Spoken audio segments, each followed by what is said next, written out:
We are starting with raw cotton today.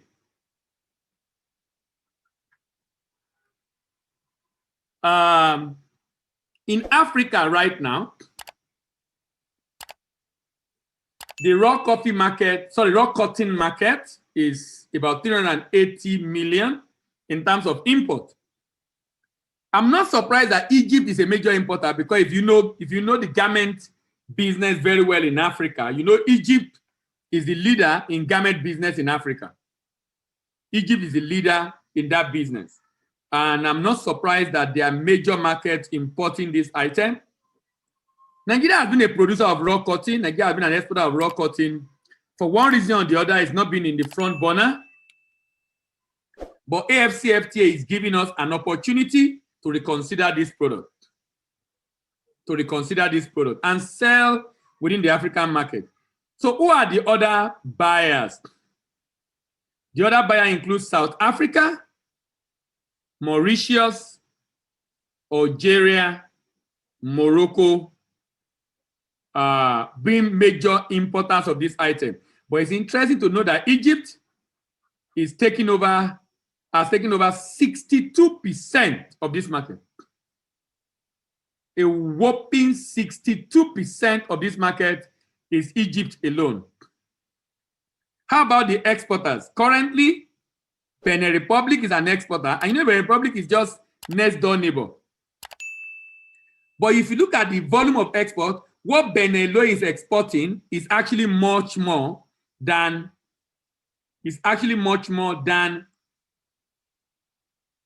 what the whole Africa is importing. So obviously Benin Republic is selling to a lot of other countries outside Africa. And I am tempted to believe that some of the cotton being produced in Nigeria is cheap out through Benin. You know, because I know any product that Nigeria produces, that neighboring country produce, but sell at a premium, Nigerians decide to be shipping out through those countries. For example, if you ship raw cashew nut out of Benin Republic, buyers are willing to pay some extra $50 or $100. So if the price of the product is, let's say, $800, if they are buying the premium Ogbomoso cashew nut for $800, they might be ready to buy at $900 from Benin Republic. From Benin Republic.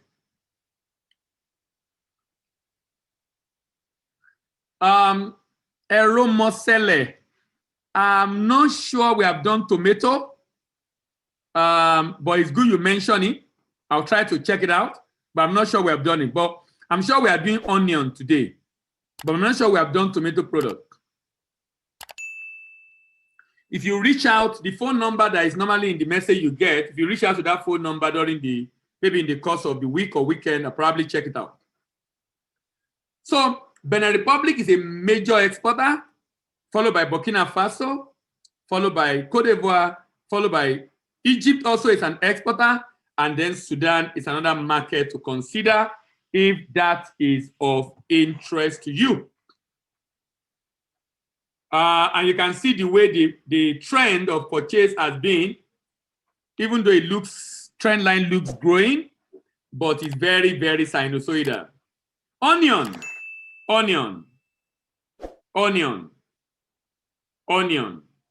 This is another product that Nigeria produced very well, $328 million in import. Onion. So who are the major importer of onion in Africa? Where is the market you should be interested in Africa? Senegal. So if I want to ship out onion from Nigeria, I should be looking at Senegal, I should be looking at Cote d'Ivoire, I should be looking at Guinea, I should be looking at Mauritania, I should be looking at Mozambique, Angola, Mali, Gambia, Ghana, Morocco. But Senegal, Cote d'Ivoire are major buyers of this product. And Cote d'Ivoire is just down the road. So Cote d'Ivoire is a market to consider. How about Egypt? On the import side, on the export side rather. On the export side, you have Egypt.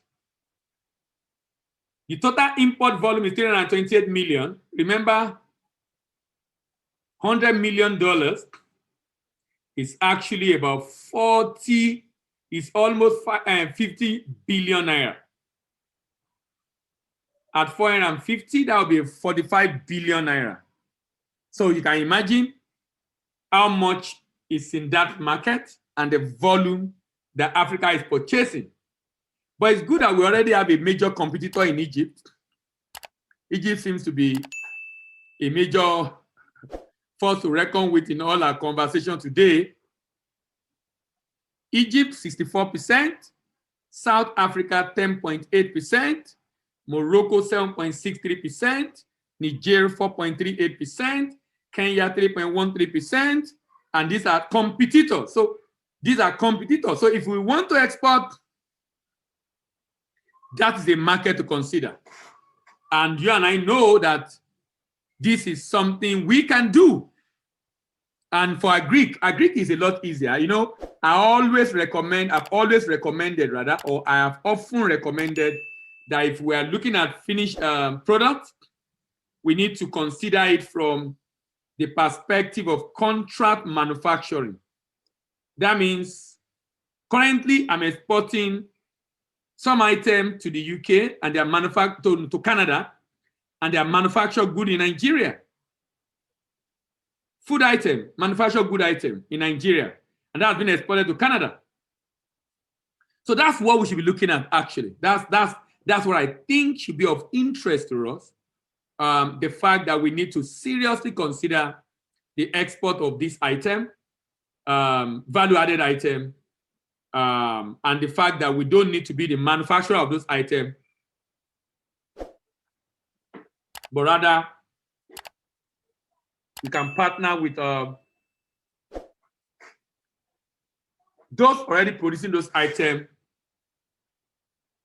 in a contract manufacturing arrangement. In a contract manufacturing arrangement.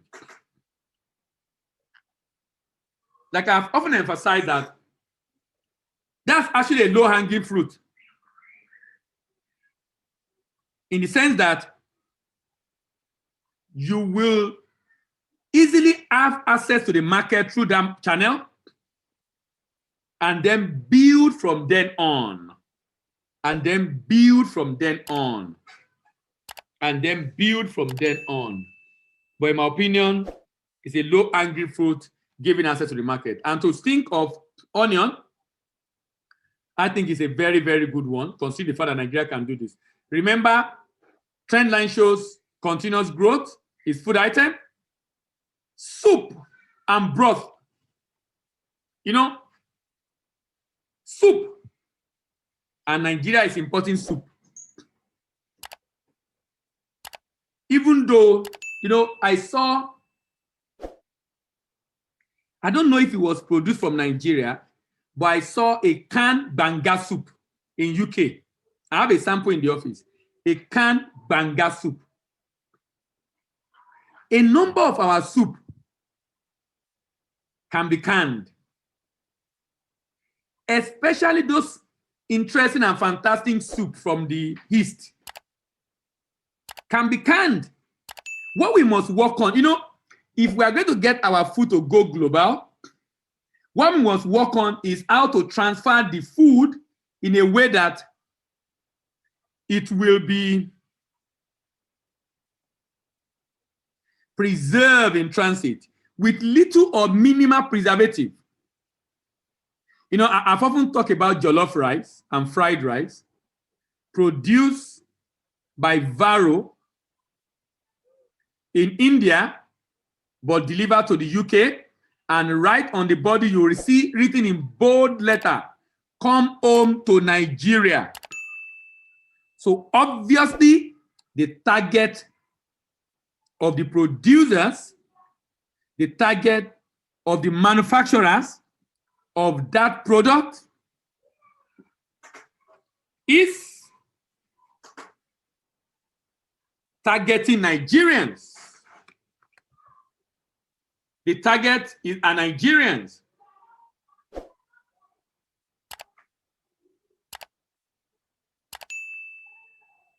So soup and broth. Soup and broth. Canning it is what we must do. This market is $338 million market. $338 million market. That's a lot. That's a lot.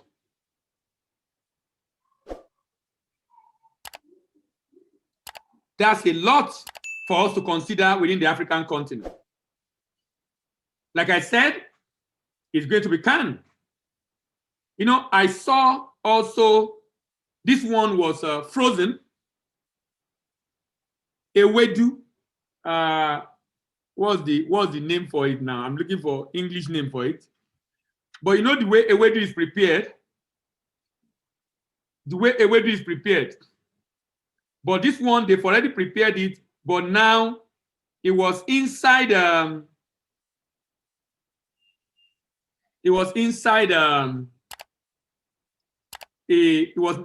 nylon, but it was frozen so it can remain fresh. But when I check the body, it's from Egypt. And that soup. From Egypt. From Egypt. And you know, when you look at this thing, like the rice I talked about that time, the technology behind it is not so difficult, because if you're a microbiologist, you agree with me that the reason why things get spoiled is because of moisture and because of air. Moisture and air. Those are two major things that make stuff to get spoiled. And what they did is to minimize the moisture content and to ensure there is vacuum sealing to minimize the air. Since the moisture and air content is minimized, the tendency to last for long becomes very, very high. The tendency for it to last for long becomes very, very high. And that's rice. Okay, someone say, where do is jute mallow in English? Thank you. I can't even remember what they wrote on it, but it was produced in Egypt and being sold abroad. I'm basically saying that a number of our food items, soup, and things, and I know a number of Nigerians have started working on that, because I've seen grinded pepper. There's a lady called Omalata that does grinded pepper. And I've seen a couple during some of these GTB food and drink show. Unfortunately, COVID could not allow the one of this year to hold. I tried to go there to see new innovations of Nigerians in the food industry. Fantastic stuff. Fantastic stuff. So there's a lot of opportunity within that space. A lot of opportunity within that space. So what I'm trying to say is that what we should be thinking about is how we can begin to package some of our soup item for export. Some of our soup item for export.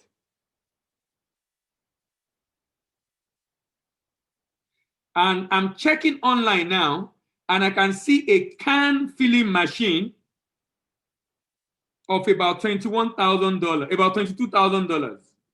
So that means you can get a can machine, and I'm sure there'll be smaller versions.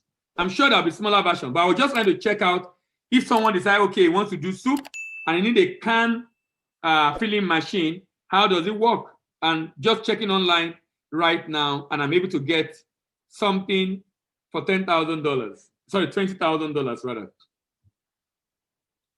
So I'm basically saying that these machines are available for us to use, and we must think manufacturing as a people rather than just do commodity. We've done commodity for many years and it does not help us. We must begin to look at how we can add value as much as possible. Who are the competitors if you want to go into the space of soup export? Senegal. Interesting. Just 4 countries taking up almost 80%.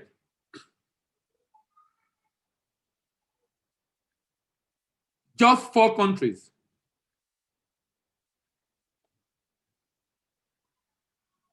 Cote d'Ivoire 17.4, Egypt 11.5, South Africa 19.5, Senegal 46.4. So that's a lot. Almost 90%, just 4 countries. And the fact that Senegal is doing a lot in this space also for me is commendable. $278 million just for soup. And your guess will be as good as mine. You can see the trend line. Like I've often emphasized that we have population explosion in Africa. Our population is growing so rapidly. And because our population is growing so rapidly, what is happening is that our demand for food also is increasing. And look at Nigeria. That Nigeria is part of the importer of soup. Mali, Mozambique, Nigeria, Ghana, Niger, Burkina Faso, Guinea. I'm particularly interested in the fact that a lot of West African countries are importing soup. The major importer of soup in Africa is West Africa. Nigeria, Mali, Ghana, Niger, Burkina Faso, Benin, Guinea, Gambia, Sierra Leone, Cote d'Ivoire, interested. I'm just thinking aloud, why is it that it's West African countries that are the major importer of soup and broth in Africa? All right.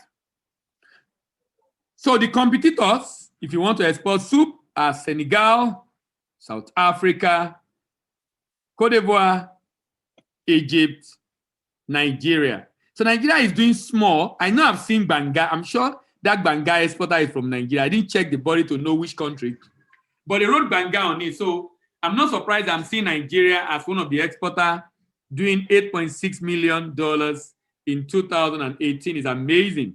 So for me, seeing a Nigeria on that list is amazing for me. It's interesting because, you know, what some people often, we know sometimes people just give reasons and excuses why they can't do something. So what I ask myself is has someone been able to do it in our country? Because sometimes someone else is in another country and say, their country have this, that country have that, that country have this, that's why that country is able to do it. But in this case now, we have someone doing it from Nigeria, probably more than one, but at least I remember Banga soup. I think someone also have shown me this soup. There's one soup in Ogun State that I think someone also have canned.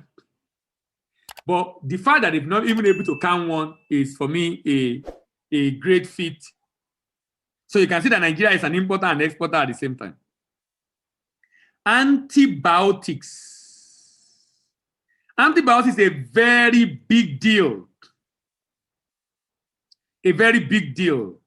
Because Africa's export of antibiotics is so small. We are mainly importers. And remember what I've said. A product like this require a lot of technical expertise because you are talking about drugs here. What that means is that this kind of product, if you want to consider it,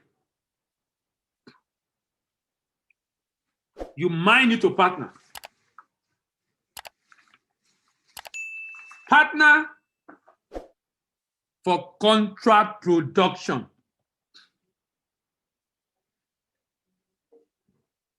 Partner for contract production. Partner for contract production. Partner for contract production. This is very important, ladies and gentlemen. Partner for contract production. I'm emphasizing it because I just have a feeling that that is the way Nigeria can become easily industrialized. It's going to bring a lot of money into the hand of people manufacturing those products. So even if they don't have to consider working with banks, they can have a lot of money. Demand can be more on them. They can concentrate on the research and development and production aspect of the value chain, while someone else concentrate on the marketing and sales. And they can then produce in their own brand on the brand of the other person. But the idea basically is that let's have a lot of merchants in Nigeria. We are talking about international trade here. Let's have a lot of merchants. We need a lot of merchants in Nigeria. To win under AFCFTA, we need to go the merchant way. If demand is placed on the few producer of drugs, for example, and the pharmacists decide, instead of producing, I would rather partner and go and meet some local indigenous manufacturer of drugs and sell for them on the African continent. Go into those countries, check their requirement, get sample across, let them do their testing, do validation, and get all the licenses, and then become the sole distributor in that country on behalf of the manufacturer back at home. The manufacturer keep producing because the demand is there. There are different people in Nigeria selling to different countries and different regions on the African continent, courtesy AFCFTA. So I am looking at this strategy so that, because it seems as if more often than not, when we think of export, number one, people get it wrong by thinking only of commodity. When we think of export, number two, people get it wrong by thinking they need to be in all the aspects of the value chain. That is grossly inefficient. Grossly inefficient. Unless you're a very big company and you have different departments handling different issues around this. But for an SME, I think it's not wise at all. I think manufacturers in Nigeria are going to have access to a lot of cash.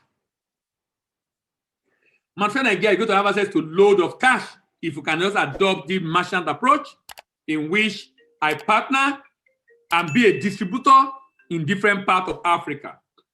I will keep talking about it every week, hoping that some of us are going to adopt it because I've seen it as a low-hanging fruit. A low-hanging fruit that can enable you start exporting in another 2-3 months. Value-added finished product, either in your brand or in the brand of your supplier. And you can also secure your market.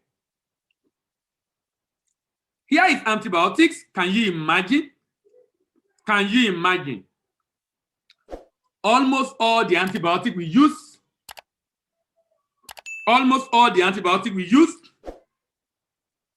are imported. $373 million imported by Africans and Egyptians. Now, do you notice a trend? I don't know if you notice the trend I'm seeing. Major importers are in North Africa, Algeria, Egypt, Morocco. Then you have other importers in North Africa, Tunisia, Sudan. So the Northern African countries is taking up about 65%. So basically, we are saying, if you want to export antibiotics, not just the regular packaged medicament, antibiotics in Africa, think North Africa. Think antibiotics in Africa, think North Africa. Who are those that have exported or exporting? Egyptian, South Africa, Madagascar, Kenya, Niger. But the amount of our export is so small, $2.2 million. Wow. It's so small compared to import.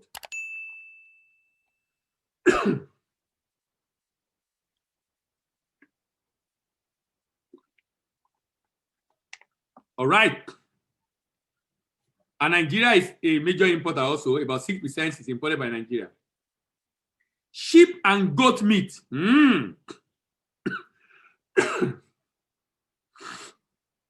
Sheep and goat meat. You know, we've discussed before now. For those that have been following, we've discussed before now.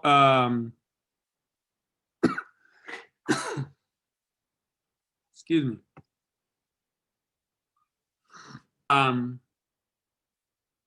Bovine, if you remember, we discussed bovine. Bovine is cow meat. Cow meat. Sheep and goat meat.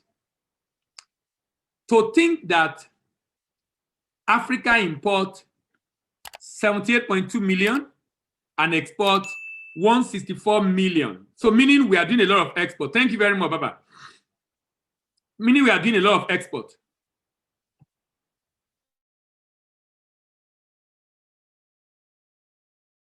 Meaning we are doing a lot of export.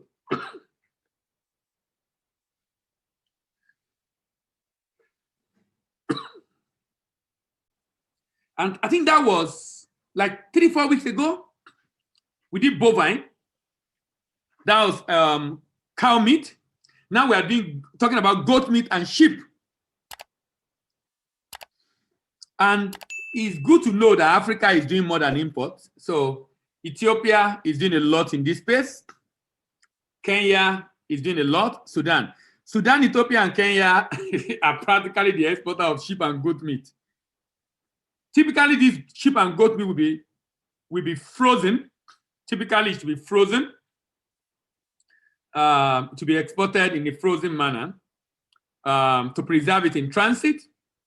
Just the way you export, what do you call it now?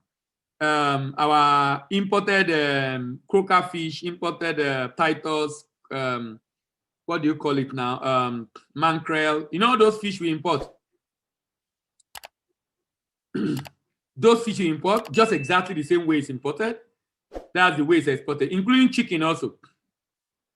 So for me, I think there's opportunity here for us also, because this is something that we can do. So the essence of this weekly program basically is for us to be able to, if we say, okay, AFCFTA, AFCFTA, AFCFTA, now you have an idea of all the possible exportable items in AFCFTA, because all the videos of this session are on YouTube. They're on my YouTube channel. So if you check my YouTube channel, you can see them. If you join the Telegram channel, you can see them. So you have access to it. And the idea is for you to always go back and be able to check which of these products should I be looking at for export? Which of them have the potential that I should really be considering for export afterwards?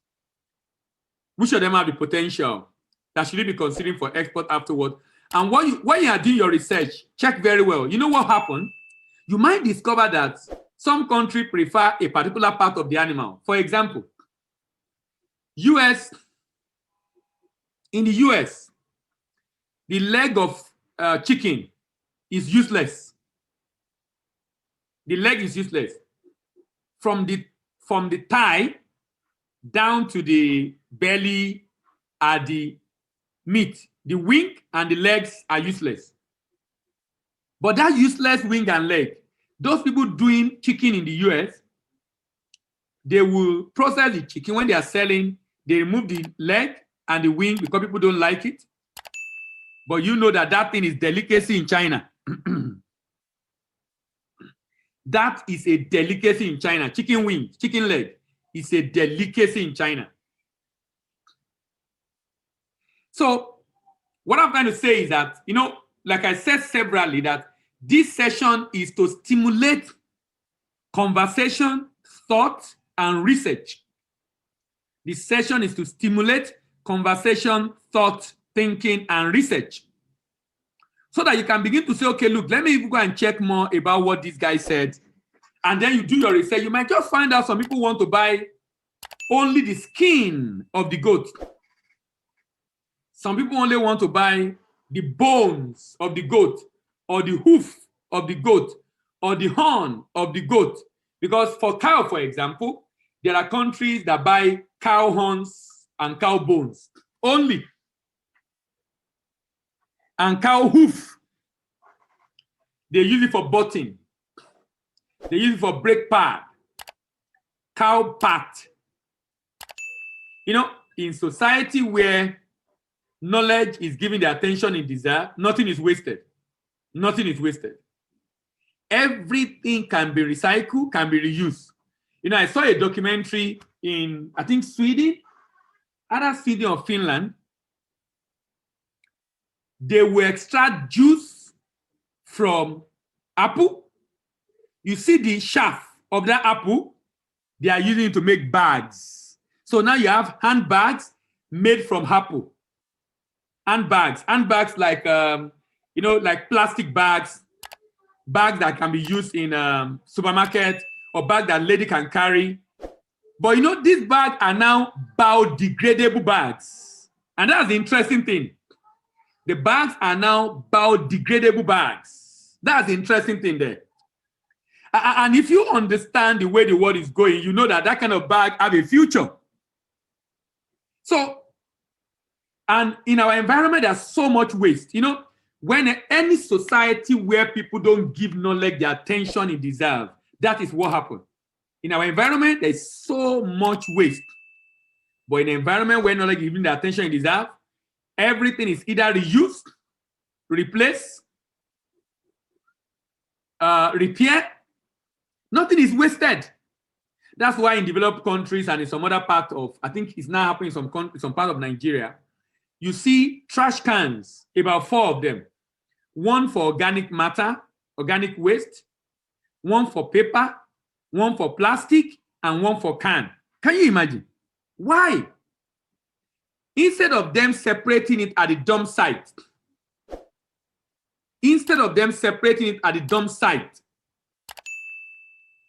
they are separating it at the collection center.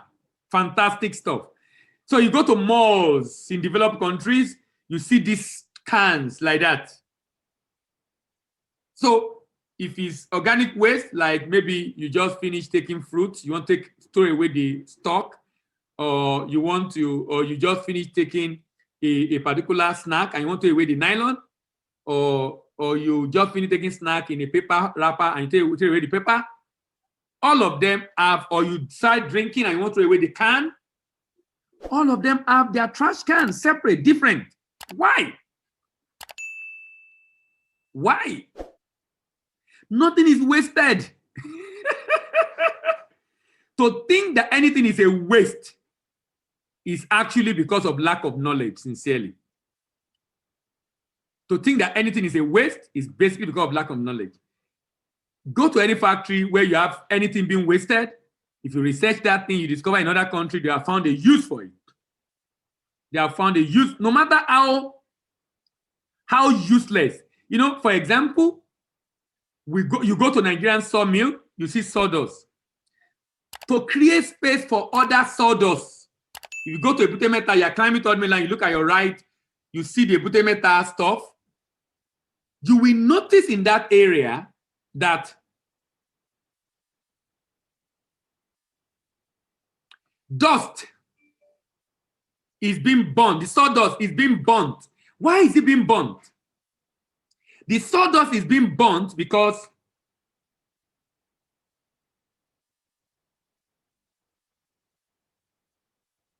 there is no use for it. But do you know you can produce briquette from sawdust? And briquette sales in Africa is a huge amount, in hundreds of millions of dollars. Briquette made from organic waste, organic matter like sawdust. But what do you see sawdust being used for? Sawdust is thrown away, it's burnt, as in they burn it to create space for other sawdust. Much food is in the tillage of the poor. Much food is in the tillage of the poor. We don't see with our eyes, we see with our mind. So when the mind is not developed,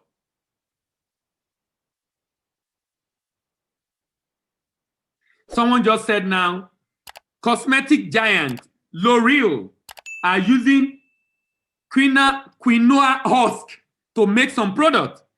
Look, it's just simple research. That's why sometimes when someone tells me he studied industrial chemistry and looking for a job, I feel like carrying cane to beat the person. You study industrial chemistry, you're looking for a job. I don't get it. I don't get it. Almost everything being produced in the world requires chemistry. You study industrial chemistry, you're looking for a job. I don't get it. I don't know what you have gone to do in school. There's so much that can be done. And this is what you're supposed to be consulting for companies to see how we can turn our waste to wealth. And someone is telling me he's looking for a job. And someone is telling me, and he will say you need money. And I said, you don't need money. You don't need cash. You need that thing in between the ears to be working. And if you can create value, there are people willing to invest in Nigeria. That I can say for fact. If you are also ready to share part of the company, there are people willing to invest if you have the idea. So I'm basically saying that nothing should be wasted. That's basically what I'm saying, that nothing should be wasted, please. Nothing should be wasted. Nothing should be wasted. Nothing should be wasted. Goat and meat. Let's go to the last one for today. You can see the trend line. Growing as usual. Growing as usual. Because it's goat and meat, and the demand keeps growing because it's food. It's food. If you want to export goats, remember the competitors are Ethiopia, Kenya, Sudan, Tanzania, and South Africa. You know, the next product is a product that a lot of people are interested in because today in Nigeria, a lot of people are into this. They are into piggery, because they believe it yields so much. So I know people who have left banking and are into farming and they are doing piggery. So I'm saying, can we begin to export some of the pig meat? Pig meat export is so small, $14 million, but pig meat import, can you imagine? Can you imagine pig meat import? $244 million. Pig meat. And it's like South Africans like a lot of pig. South Africans like a lot of pig, from what I can see here. They are the major importer and the major exporter. Angola also is not doing badly with pigs. Congo is not doing badly. Both DRC and Republic of Congo. Cote d'Ivoire is part of them, including Gabon, Equatorial Guinea. These are all importers of pig meat, pig meat, pig meat. So please, if you know people who are into pig, tell them there is market for them in Africa. You can kill that pig, do your research to know the way they package it. It has to be frozen, and you can air freight it to the destination. It has to be frozen, and you can air freight it to the destination. Let's begin to gear up and get ready for AFCFTA. AFCFTA has come to stay. Nigeria is ratifying already. Federal Executive Council have approved. And AFCFTA is going to start in January. By January 1, trading will start in Africa under the African Continental Free Trade Agreement. I hope Nigeria will not be left out. Nigeria is not found in the pig import and export, yeah? We produce. So obviously we consume everything we produce. And I'm saying we can produce more. You can increase production and we can find market in Africa. The volume of import of pig is high. $1 million is almost 50 billion naira. I mean, $100 million is almost 50 billion naira. So we have over 200 billion naira, also over 100 billion naira being used to import piggy, elede. It's just amazing to me. Each time I look at some of this data, I'm blown away, amazed, and also excited, really, that if only we can just wake up to the reality of opportunity that AFCFTA give us. Sincerely, Nigeria will be a major beneficiary of that product, of that program. South Africa, by the way, South Africa is now a major exporter, followed by Kenya and Nigeria. So trend line is growing as usual because, like I said, it's food item, and if you know us, We are major importer of food. Competing exporter is South Africa, Kenya, Niger, Algeria, and Egypt. And major buyers are South Africa, Angola, DRC, Congo, Republic of Congo, Cote d'Ivoire, and others.